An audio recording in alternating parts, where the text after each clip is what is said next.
Who's actually familiar with this routine here?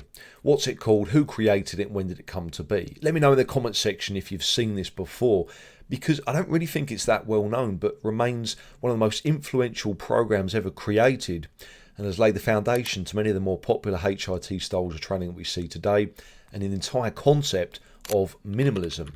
The idea that we can train multiple muscle groups with one exercise, therefore limiting the amount of energy and time that we need to spend in the gym, and hopefully creating better growth in the process.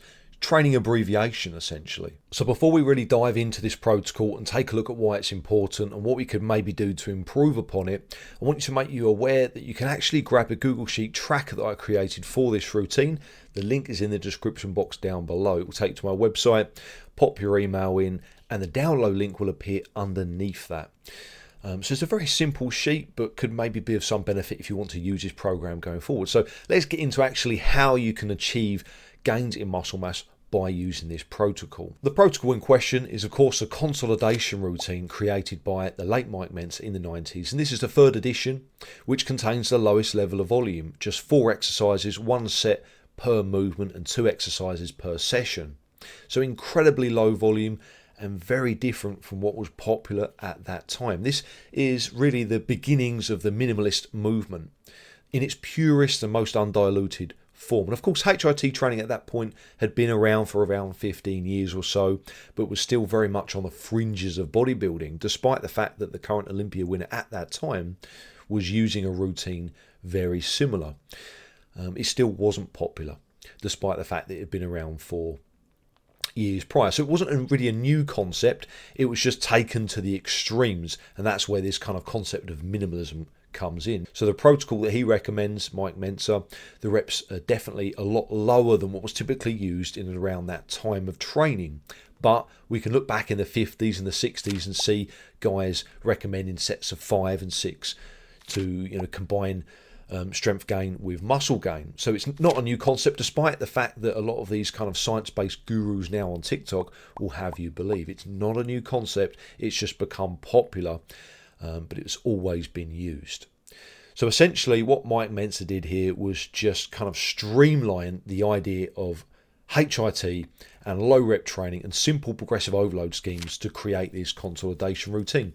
The idea that these 4 movements can train the entire body, and if you can progressively overload the lifts enough over time and generate high enough levels of strength, then your physique will become well balanced and very muscular. So I'd say if the majority of lifters in the gym were to follow this routine, they'd probably see better results than they've been seeing in the time prior to starting this. Just as a quick reminder, I do offer online coaching exclusively for natural lifters. So if you're someone that's been training for some time but feels like they haven't developed the kind of physique that they feel they deserve, given the amount of time and effort that you've spent in the gym, then check out the description box, because I'm going to help you out with the level of knowledge that I have, the accountability that my coaching provides. We can very quickly fix that and give you the physique that you feel that you deserve. The reality is that people don't really know about this style of training. They don't have the level of knowledge to understand that concepts like this actually exist, and it's a possibility to grow an amazing physique with this kind of style of training. Despite the fact that it's becoming more popular now, it's always been a part of bodybuilding, but it's been on the fringes. It's not mainstream. If you look at the 5x5 routines, low rep training, traditional HIT, you've got max OT, very low rep ranges. You've got the dog crap style of training, a format of HIT. And obviously more recently, you've got this kind of very low rep fatigue reduction training with 1 set, to failure, which, as I said, is kind of all the rage now, but it's always been a part of building muscle, but it's not mainstream, and it still isn't mainstream, and I don't think enough people know about it. Secondly, people that perhaps do know about it are not confident in that amount of volume providing results they want to see. I think in reality, though, these 4 movements, assuming that you can get strong enough on them and perform them well, are going to give you an incredible level of physique, something that most people in the gym are going to be very, very happy with. Because most people in the gym don't want to be stage-ready bodybuilders. They want to have a good physique, look muscular, and essentially look like they lift. That's the kind of goal for most people, I think. And these 4 lifts are going to do that for you. If you can get your strength up, say, with good form on the squat up to 4 plates, 180k for 5. Your deadlift, 220, 5 plates for 5. Your parallel bar dips, 3 plates, 60k for 5. The close grip chins, as opposed to pull down, just because it's easier to kind of give you something to aim for, 2 plates, 40k for 5 reps. You're going to have one incredible physique. Obviously, the pull down close grip variant is going to depend on the kind of lat pull down that you use. So you go with these 4 movements, maybe add a little sprinkle of some other exercises in here and there, and you are going to develop one crazy looking physique, assuming that you can get your strength up and follow the rules that I lay out for my progressive overload approach. So here's an actual example, a real world example of a client that followed the consolidation routine. So he was kind of a little bit burnt out from training, kind of fed up. His time availability had been reduced massively, so I decided to put him on the consolidation routine with a couple of tweaks, and we'll go over that in a little bit when I talk about the 5 points to perhaps improve this routine. But you can see here a really solid transformation over a few months of training, and it worked really well. His strength increased every single session. There wasn't a week where he didn't increase strength on all movements. That's how effective this style of training can be, because obviously you've got very little fatigue going into each session. So with less volume, less fatigue, you can see more consistent progressive overload successes. It doesn't mean that higher volume and generating more fatigue is necessarily worse. It's just that this can be very, very reliable and very consistent. Okay, so what I'm going to do now is propose 5 changes to this routine that might just make it a little bit more effective for you as a natural lifter long term. So I'm going to use all my experience as a lifetime drug-free bodybuilder, someone that's essentially surpassed and overcome their skinny man genetics, to kind of guide you as to what I see best to make this program work for you. So we'll start off with number 1, which is training frequency. Now, towards Mentzer's later years, he definitely kind of urged more towards lower and lower levels of frequency, with time between sessions becoming longer and longer, which really, if you think about it, defeats the purpose of having a low volume of training. Theoretically, if you're reducing fatigue accumulation through low levels of volume, then you should be able to recover more quickly and offer the potential to go again and create more cycles of stimulus and growth in the same space of time. So that's where I think that he started to go maybe a little bit wrong with his theories, and something that I don't necessarily agree with. Now, if your training's becoming more and more intense with more advanced techniques, which we'll talk about on another point, then you may well need that. But if you're just doing base sets as standard, to the point of failure or just shy of that, then I think the frequency can definitely be a little bit higher, and you'll benefit, in my experiences, from doing at least 2 sessions per week. So workout A and workout B, as opposed to what he prescribed, which was workout A week 1 and workout B week 2, which is just too far apart. I think the negatives of that is that you de-learn a movement, essentially become unskilled in complex movements like the squat, the deadlift. You start to kind of feel out the groove of these movements from my experiences, and you need that kind of higher frequency to keep your skill high. And obviously, if your skill's good on these movements, then your ability to stimulate muscle mass will be better. So that's something to bear in mind as well. Plus your motivation. It does kind of drop. If sessions are spaced out too far, it becomes a little bit kind of monotonous in that you're just not training enough. So I would recommend, at least 2 days per week. You could even go as far as perhaps A, B, A. Then the next week would be B, A, B, depending on how you recover and how you manage the progressive overload. If you can, then do it. If you're seeing increases in strength on those movements each session, why would you not do more sessions more frequently? If you're starting to slow down, and if perhaps you're not able to recover, then think about maybe spreading the sessions out. But I don't think you're ever going to get to a point, realistically, from my experience, where you need to do just one of these sessions every 2 weeks. So the next point, advanced training techniques. Now, as much as I love these, I would recommend in probably doing away with these for the most part. You're going to need a training partner to do the likes of your false reps and false negatives anyway. So it's really impractical. How many of you guys are consistently training with someone? If you have access to a good training partner, then feel free to use it. And I think that you will benefit if used sensibly and sparingly, but I wouldn't do it every session. I would do, say, a block of 8 weeks, progressively overloading, and then maybe another couple of weeks with some advanced techniques with a surplus of food to kind of match that increase in intensity. Then you reset the block, something like that perhaps. But I wouldn't use it as a means to increase the intensity. I would use the weight and the load on an exercise to increase the intensity, to increase the stimulus placed upon the muscle. You're replacing these advanced techniques with more load on the bar, and it's a more simple, much more convenient way of doing things. You don't have to faff about with training partners or potentially, more dangerous kind of techniques, as fun as they are and as much as I like doing them. Plus, as I said before, maybe it's going to start to affect the frequency of training. If you're using some of these advanced techniques, you're going to create a lot of fatigue, and then maybe you won't be able to train as frequently. What's a better trade-off? More frequent sessions, successfully, progressively overloading, or less frequent sessions where you are training harder? What's going to give you more growth? It remains to be seen. I would say probably the former as opposed to the latter, but I wouldn't rule out in any way, shape or form the benefit that advanced techniques have to offer. I just think it's best used sparingly and very sensibly. A person's genetic disposition to be able to grow a certain muscle will vary massively. Some people will have an easier time of growing biceps compared to calves, and some people will have an easier time of growing their back compared to someone else. So it's going to vary massively. Now, if you look at these 4 movements, they're going to train most of the body. So we'll just run through the 4 movements. Your parallel bar dips, obviously your chest, your front delts to a certain extent, your triceps, your close grip pull down or your chins are going to be your back, rear delt, biceps to a certain extent. Then your squats predominantly going to be your quads and glutes.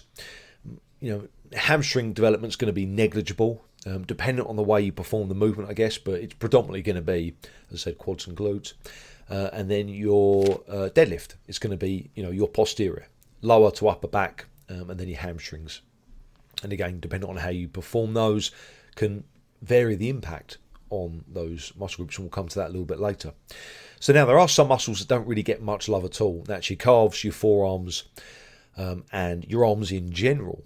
Despite those 2 upper body movements, the parallel bar dips and the close grip pull down or chin being the 2 best upper body movements for the arms, in my opinion, they're still, if you've got weak arm genetics, probably not going to grow them very, very effectively. If you've got really strong arms, those 2 movements will be enough to grow big arms. You're going to get impressive arms if you've got superior genetics for those muscles. But I don't think it's enough. If you're an average kind of guy with skinny arms, if you want to make that body part very strong, you're probably going to need a bit of direct work, despite those 2 movements, in my opinion, being the best 2 upper body movements for your arm development. So what I did with my client, the transformation you've just seen, we added in 2 arm movements. So on the parallel bar dip day, we also did some tricep push downs. In fact, we did tricep overhead extensions actually, because that supplements the dips a little bit better. It's a slightly different movement. The push downs are quite similar. And then on the pull down day, the close grip pull down, we added in a curl, an easy or straight bar curl, if I remember rightly. So those 2 movements made all the difference, and he was able to grow his arms significantly more than doing those 4 movements alone. And he doesn't have great arm building genetics.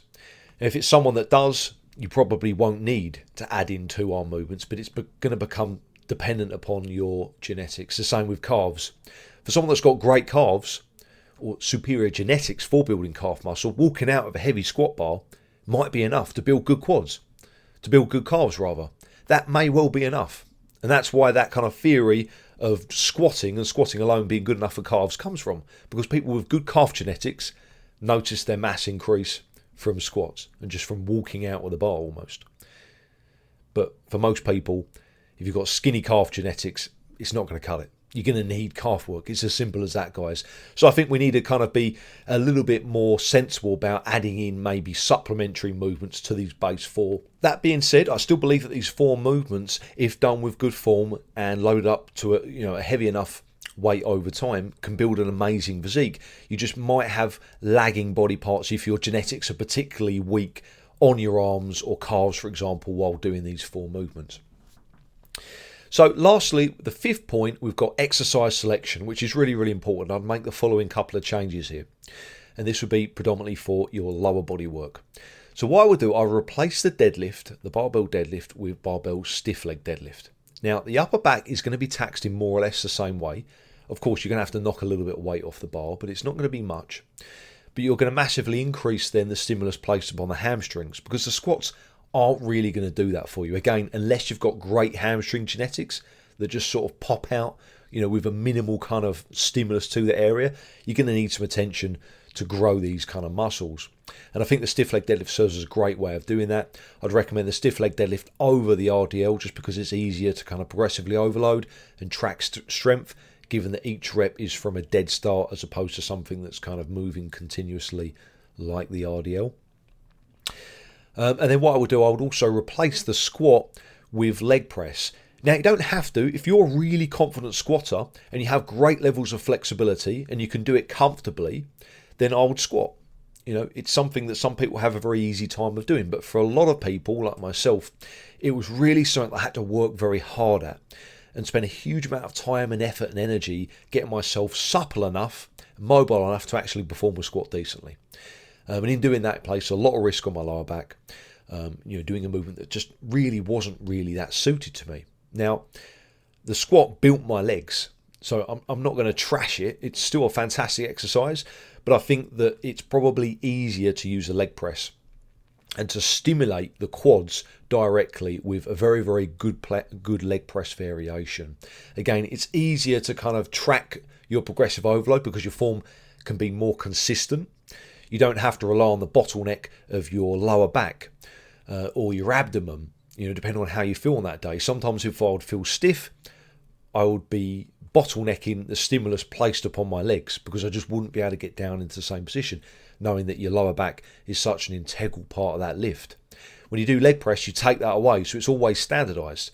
It's consistent. You go into the gym, you're going to be able to place exactly the same stimulus or more on your quads every time, irrespective of how tight you feel or your kind of health of your lower back, more or less. So that's something that I would do just to make that kind of process a little bit easier for you. Plus, it's a lot easier to psychologically get yourself ready and amped up, considering you're going to be going so heavy with such high intensities. It's probably a little bit easier to do on the leg press as opposed to squat. But by all means, if you feel confident on the squat and your form is good, perhaps you're a little bit shorter in stature or you're looser, then use the squat because it's a brilliant movement. And I built the foundations of my leg mass from the squat. So there are 5 points that you can bear in mind and that might help you to make better progress as a natural lifter by using the consolidation routine. So hopefully you enjoyed that video, guys, and found it useful. Again, remember the Google Sheet link is in the description box below. Go and check that out. You can track your training on there. It's pretty simple. The cells will change colour to green if you see an improvement in reps or weight. You just need to pop your email in the box on my website. So yeah, let me know what you thought of the video. See you on the next one. Stay strong.